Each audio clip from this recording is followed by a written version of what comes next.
महासंघाच्या सर्व पदाधिकाऱ्यांना आणि कार्यकर्त्यांना मनापासून शुभेच्छा, त्यांचं अभिनंदन आणि पुढच्या वाटचालीसाठी सुद्धा शुभेच्छा।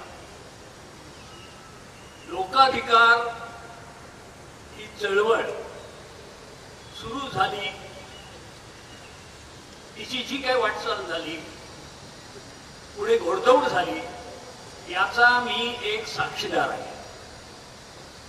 खरं तर लोकाधिकारच्या चळवळीची बीज ही शिवसेनेच्या स्थापनेतच होती। माननीय शिवसेना प्रमुख बाळासाहेब ठाकरे यांनी शिवसेनेची स्थापनाच मुळी भूमिपुत्रांच्या हक्कांसाठी केली। महाराष्ट्र राज्याची निर्मिती झाली, परंतु मराठी माणूस मात्र मुंबईत पोरका झाला। त्याला कोणी विचारत नाही, त्याला कोणाचा आधार नाही। हे लक्षात आल्यानंतर माननीय शिवसेना प्रमुखांनी मराठी माणसाच्या न्याय हक्कासाठी लढणाऱ्या शिवसेनेची स्थापना केली। मार्मिक मध्ये याद्या प्रसिद्ध करत होते, याचं शीर्षक होतं वाचा आणि थंड बसा। कंपन्यांमधल्या सर्व कर्मचाऱ्यांचे, अधिकाऱ्यांची नावं त्या याद्यांमध्ये असायची। तुरळक एकाच दुसरं मराठी नाव सोडलं तर सर्व परप्रांतीय। त्यामुळे एक असंतोष जागा झाला, खळबळ होऊ लागली। याद्या सुरूच राहिल्या, पण वरचं शीर्षक बदललं, वाचा आणि उठा। हा जो उठाव बाळासाहेबांनी केला, त्या उठावाचं नाव स्थानिय लोकाधिकार चळवळ। कारण धंद्यांमध्ये गुजराती आणि मारवाडी त्यांनी सगळे धंदे कवटाळलेले आणि नोकऱ्यांमध्ये ह्या ज्या कारकुनी पद्धतीच्या कार्यालयांच्या नोकऱ्या ह्या दाक्षिणात्यांनी ढापलेल्या, तर मोलमजुरी करणाऱ्या सगळ्या नोकऱ्या ह्या उत्तर प्रदेशातल्या लोकांनी ढापलेल्या। अशा परिस्थितीत मराठी माणूस मात्र हेलपाटी घालत होता। अनेक ठिकाणी भरतीसाठी केलेले मराठी माणसांचे अर्ज फाडून टाकण्यात येत असत। इथले जे परप्रांतीय जे कोणी अधिकारी कारकून होते, ते मराठी माणसांचे अर्ज अक्षरशः फाडून टाकायचे आणि जणू अर्जच आलेले नाहीत, आणि जे अर्ज आले तेच आम्ही मंजूर केले, अशी परप्रांतीयांची भरती बेसुमार चालू होती। मग बाळासाहेबांनी मोर्चे सुरू केले। अनेक मोर्चांमध्ये ते स्वतः गेले। एअर इंडियावरचा मोर्चा तर इतिहासामध्ये प्रसिद्ध आहे। ह्या मोर्चाला जेव्हा त्या ठिकाणी थांबवण्यात आलं, तेव्हा साहेब आणि शिवसेना नेत्यांचं शिष्टमंडळ वरती एअर इंडियाच्या मॅनेजमेंटला भेटायला गेलं। काय घोषणा होती तिथे? तिथे तो पर्सनल मॅनेजर होता नंदा, आणि एअर इंडियात फक्त परप्रांतीय, मराठी नाही। तेव्हा मराठी द्वेष्ट्या नंदा, बस कर तुझा धंदा, ही घोषणा होती। शिष्टमंडळात चर्चा चालू असताना जेव्हा त्याचा आडमुठेपणा, ती भाषा सुरू झाली, एक शिवसैनिक मागच्या बाजूने गेला आणि खाडकन कानाखाली आवाज काढले। एअर इंडियात मराठी माणसांच्या नोकरीचे दरवाजे उघडले। एका कानाखाली आवाज आल्याबरोबर, आणि तेव्हा जी हवाई सुंदरींची भरती झाली, त्यामध्ये मराठी मुलींना एअर इंडियाच्या विमानांमध्ये लोकांनी हवाई सुंदरीच्या रूपामध्ये पहिल्यांदा बघितलं। हा बाळासाहेबांचा शिवसेनेचा चमत्कार। आणि पुढे अशा ठिकठिकाणच्या नोकऱ्यांमध्ये संधी होती, पण पाठपुरावा कमी पडायला लागला। हे लक्षात आल्यानंतर दूरदृष्टी असलेल्या बाळासाहेबांनी ह्याच्यासाठी काही यंत्रणा तयार करा असा मंत्र दिला। समित्या स्थापन करा, आणि स्वतःच नाव सुचवलं, स्थानिय लोकाधिकार समिती। ह्या समित्या ठिकठिकाणी सुरू झाल्या आणि घोडदौड सुरू झाली। आणि मग आदित्यनी सुद्धा उल्लेख केला त्याचा, अनिल देसाईंनी उल्लेख केला की ह्या सगळ्यामध्ये विमान कंपन्या असतील, रेल्वे असेल, टपाल आहे, वेगवेगळ्या बँका, परदेशी बँका, पेट्रोलियम कंपन्या, अगदी अणुशक्ती केंद्र, खत कारखाना, ह्या सगळ्यांमध्ये लोकाधिकार समित्या स्थापन व्हायला लागल्या. एक तर प्रॉव्हिडंट फंडचा कमिशनर होता, ते आंदोलन मला माहिती आहे, भाडा नावायचा. त्याची मस्ती लोकाधिकार समितीच्या कार्यकर्त्यांनी त्याच्या कार्यालयात घुसून उतरवली आणि सर्वत्र हे धोरण मान्य झालं. रिझर्व्ह बँकेत तेव्हा आडमुठेपणा चालू होता. गव्हर्नर दाद देत नव्हता रिझर्व्ह बँकेचा. त्यावेळेला यशवंतराव चव्हाण हे केंद्रातले अर्थमंत्री होते. ते मुंबईत आले तेव्हा लोकाधिकार समितीच्या कार्यकर्त्यांनी त्यांच्यासमोर धरणं धरलं. यशवंतराव चव्हाण हे तसे संवेदनाशील आणि लोकांचं म्हणणं ऐकणार. त्यांनी त्यांच्या समितीचं सगळं म्हणणं ऐकून रिझर्व्ह बँकेच्या गव्हर्नरला सूचना केली की नोकर भरतीबद्दल स्थानीय लोकाधिकारच्या कार्यकर्त्यांशी चर्चा करा. या चर्चेमध्ये 80% नोकर भरतीचं सूत्र मान्य झालं. बँक ऑफ इंडियामध्ये बाळासाहेब तेव्हा स्वतः चालत मोर्चाच्या पुढे नेतृत्व करत येत असत. बँक ऑफ इंडियाचा जेव्हा मोर्चा आला तेव्हा 158 पैकी मला आठवतं जेमतेम 28-29 मराठी माणसं आणि बाकीचे सगळे परप्रांतीय अशी भरती झाली. तेव्हा शिवाजी पार्कवरच्या दसरा मेळाव्यात शिवसेना प्रमुखांनी या बँक ऑफ इंडियाच्या मॅनेजमेंटला जोरदार दम दिला की हे जर बदललं नाही तर मी तुमची बँक ऑफ इंडिया चालू देणार नाही. त्यांच्या आवाजात खणखणीत दम भरला. मोर्चाच्या वेळेला जेव्हा तिथे घेराव पडला मॅनेजमेंटला, ती जी काही भरती झालेली होती ती सगळी रद्द झाली आणि नव्यानं भरती झाली. त्याच्यामध्ये 90% मराठी मुला मुलींना नोकऱ्या लागल्या. ही सगळी लोकाधिकारची चळवळ अशी पुढे चालत होती. आणि किती जणांनी बाळासाहेबांनी नंतर 74 मध्ये महासंघाची स्थापना केली. कारण असंख्य समित्या तयार झाल्या, त्यांच्यामध्ये समन्वय पाहिजे, वरती नेतृत्व पाहिजे. म्हणून सुधीर भाऊ जोशींच्या नेतृत्वाखाली हा महासंघ स्थापन झाला. कितीतरी जणांनी यासाठी खस्ता खाल्ल्या, कष्ट, परिश्रम, तुरुंगवास, नाना तऱ्हेचा छळ सहन केला, पण चळवळ थंड होऊ दिली नाही. सुधीर भाऊंप्रमाणेच अनिल देसाई हे खांद्याला खांदा लावून होतेच, गजानन कीर्तिकरी होते, सूर्यकांत महाडे, राम भंकार, रामराय वळंजू, अरुण जोशी, किती नावं घ्यावी. या कार्यकर्त्यांनी काही जण आज बसलेली आहेत समोर मला दिसतंय. पण ह्या सर्वांनी एक धगधगत अग्निकुंड सतत पेटत ठेवावं तसं हे लोकाधिकारचं कार्य चालू ठेवलं. म्हणून 50 वर्षाचा एक असा तेजस्वी इतिहास आपल्याला दिसतोय. आणि इथे जी ओळ वरती टाकलेली आहे फलकावर ती तंतोतंत खरी आहे की नोकऱ्या असणारे नोकऱ्या नसणाऱ्यांसाठी काम करतायत. ती चळवळ जगभरातली एकमेव लोकाधिकारची चळवळ.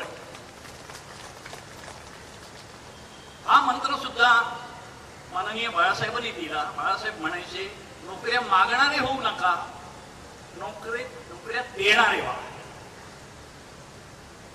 आणि हा बाळासाहेबांचा शब्द लोकाधिकारच्या कार्यकर्त्यांनी प्रत्यक्षामध्ये उतरवला. आपण नोकरीमध्ये आहोत पण इतरांसाठी जे नव्याने येणार आहेत त्यांच्यासाठी प्रयत्न केले पाहिजेत. म्हणून लोकाधिकार समित्यांनी प्रशिक्षण वर्ग सुरू केले. बँक भरती प्रशिक्षण वर्ग. म्हणजे तुम्ही जर पात्रतेची लायकीची अट टाकणार असाल तर हे घ्या आमचे लायक उमेदवार. गुणवत्ता पाहिजे ना, तीही आहे आमच्याकडे, पण अन्याय सहन करणार नाही. लोकाधिकार ह्या चळवळीनं केवळ नोकर भरती पुरतं न थांबता अनेक चांगली कामं, सांस्कृतिक कामं केली. शिवराय संचलन हे तर तुम्हाला आम्हाला अभिमान वाटावं असं दर शिवजयंतीला फोर्ड सारख्या उच्चभ्रू भागात अगदी दृष्ट लागेल अशा पद्धतीनं केलं जातं. नोकर भरतीसाठी सगळ्यांना मदत केली जाते. त्याचबरोबरीनं शिवसेनेची जेव्हा महाराष्ट्रात घोडदौड सुरू झाली तेव्हा महाराष्ट्रातल्या सगळ्या विधानसभा आणि लोकसभा मतदारसंघांमध्ये माननीय शिवसेना प्रमुखांच्या मार्गदर्शनाप्रमाणे लोकाधिकारचे कार्यकर्ते जाऊन तिथे स्थानिक शिवसैनिकांना बळ देत होते. सर्व प्रशासकीय व्यवस्था पाहत होते. अनेक शिवसेनेची अधिवेशनं, हे महाडचं अधिवेशन, नाशिकचं, पुण्याचं, इतर मला अगदी डोळ्यासमोर आता पाहताय अशी दिसत आहेत ही यशस्वी झालेली सगळी अधिवेशनं लोकाधिकार समित्यांच्या कार्यकर्त्यांनी पूर्णपणे तडीस नेली होती, यशस्वी केली होती. एक ना दोन कितीतरी उल्लेख करावे याची नोंद होत असते या सगळ्या कामाची. आपण आपलं काम करत असतो, प्रवास होत असतो, वर्षामागून वर्ष जातात, 50 वर्ष होतात. अलीकडे मातोश्रीवर मी असताना वरळीचे काही लोक उद्धवजींना भेटायला आले. तिथे काहीतरी प्रश्न झाला होता म्हणून उद्धवजींनी भेट दिली आणि तो प्रश्न मिटवला होता. त्याबद्दल आभार मानायला ते वरळीकर आले होते. ते आभाराचं झाल्यानंतर काही महिला थांबल्या आणि त्यांनी पुढे येऊन उद्धवजींना सांगितलं की आम्ही सर्व जणी बँकांमध्ये अधिकारी कर्मचारी आहोत. आम्हाला आमच्या ह्या नोकऱ्या शिवसेनेमुळे मिळाल्या. अगदी गहिवरलेल्या आवाजात त्या सांगत होत्या. मुंबईतलं, महाराष्ट्रातलं कुटुंब आणि कुटुंब शिवसेनेशी घट्ट जोडण्यामध्ये या लोकाधिकार चळवळीचा फार मोठा हिस्सा आहे, हे इथे नमूद केलं पाहिजे. एक ना दोन अनेक गोष्टी आहेत.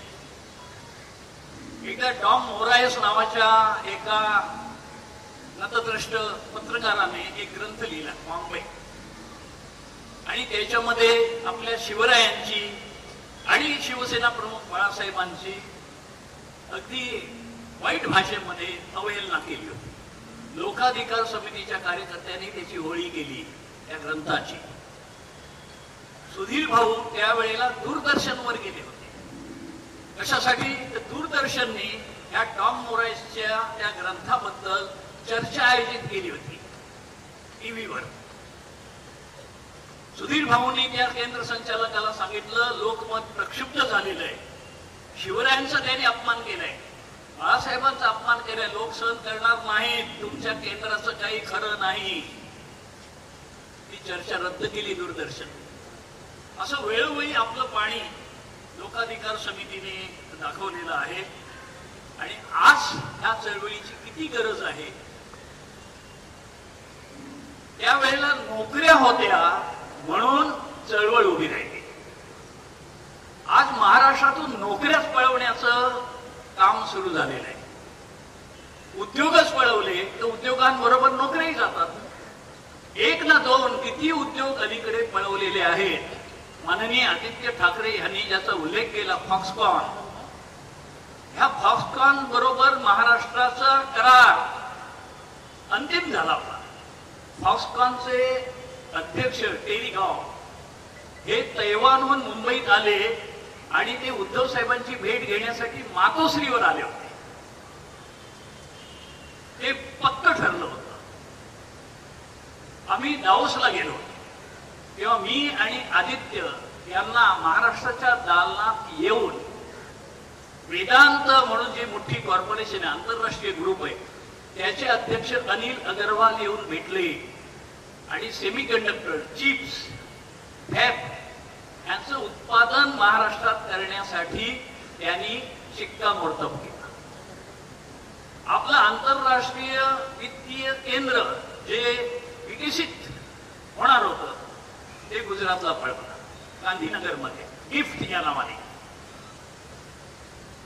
गुजरात इंडस्ट्रियल फायनान्शियल टेक या नावाने चालत नाही तिथे, पण इथून पळवलं. महाराष्ट्राच्या तोंडातला मुंबईचा एक घास घेतून घेतला. मरीन पोलीस अकादमी जे पालघर जिल्ह्यात होणार होती ती नेली गुजरात. मेडिकल डिव्हाइसेस पार्क ही एक चांगली योजना उद्धवजी मुख्यमंत्री असताना, मी उद्योग मंत्री असताना तळेगाव मध्ये स्थापन करण्याची सर्व तयारी आम्ही पूर्ण केली होती. ते उचललं महाराष्ट्रात, रद्द केलं, कारण ती केंद्राची योजना, केंद्राचीच पुरस्कृत एक फार मोठी योजना रायगड जिल्ह्यात आणण्यासाठी आम्ही भूसंपादन केलं. रोह्याजवळ, मुरुड जवळ ते बल्क ड्रग पार्क, लाखाहून जास्त रोजगार तिथे येणार असं सर्व औषध कंपन्यांबरोबर वाटाघाटी झाल्या होत्या. हा बल्क ड्रग पार्कचा प्रकल्प, त्याचं जे अनुदान आहे त्या अनुदानासहित गुजरातमध्ये हलवण्यात आलं. आता हे डोळ्यासमोर घडतंय आणि ह्याच्यासाठी जर चळवळ उभी राहिली नाही तर महाराष्ट्रात उद्योग आणि उद्योगांपाठोपाठ नोकऱ्या कशा शिल्लक राहणार. मग चळवळ कोणासाठी करायची, कार्य कोणासाठी करायचं. म्हणून महाराष्ट्राचं हे वैभव हे टिकवायचं असेल, याच्यावर दिवसा ढवळा मोदी शहानी चालवलेले दरोडे जर थांबवायचे असतील तर पुन्हा एकदा उठाव करण्याची गरज आहे. ही ललकारी माननीय उद्धवजींनी दिली आहे. त्याच ओळी आपल्याला सुरेश भटांच्या आठवतात. इथे उशक्काल होता होता काळ रात्र झाली, अरे पुन्हा आयुष्याच्या पेटवा मशाली. ही वेळ आता आलेली आहे, नाहीतर आपला महाराष्ट्र हा भकास झाल्याशिवाय राहणार नाही. तीच लक्षणं दिसत आहेत. एका पाठोपाठ एक रोजगाराच्या संधी, नोकऱ्या जिथे तयार होतील असे उद्योग, अशी औद्योगिक केंद्र ही उचलून इतर राज्यांमध्ये, खास करून गुजरातमध्ये पळवण्याचं हे जे काही कारस्थान चाललेलं आहे हे रोखण्यासाठीच लोकाधिकार हीच चळवळ उपयोगी पडेल आणि त्यासाठी सर्वांना कंबर कसून उभं राहावं लागेल. शिवसेना आणि लोकाधिकार ह्याच दोन चळवळी अशा आहेत की ज्या ह्याच्यासाठी छाती ठोकपणे उभं राहू शकतात. दुसरं कोणीही पुढे येणार नाही आणि महाराष्ट्राला वाचवणार नाही, मुंबईला वाचवणार नाही. कारण बाळासाहेब म्हणालेच होते की महाराष्ट्राला लढल्याशिवाय काही मिळत नाही. पहिल्या मेळाव्यामध्ये शिवसेना प्रमुखांचे उद्गार होते की आपल्या महाराष्ट्राला लढल्याशिवाय कधीच काही मिळत नाही, म्हणून लढत राहा. त्यांनी लढा उभारला आणि असंख्यांच्या घरातल्या चुली पेटू लागल्या. आता पुन्हा एकदा अशाच प्रकारची एक उग्र चळवळ उभी करून महाराष्ट्रावर जे दरोडे घालतायत त्यांना रोखण्याची वेळ आलेली आहे. आणि मला खात्री आहे लोकाधिकारचं जे मूळ आहे ते मूळ इतकं भक्कम आहे, इतकं घट्ट आहे, खोलवर रुजलेलं आहे की ह्याच्यातूनच या नव्या विषयावर चळवळ उभी राहील याची मला खात्री वाटते.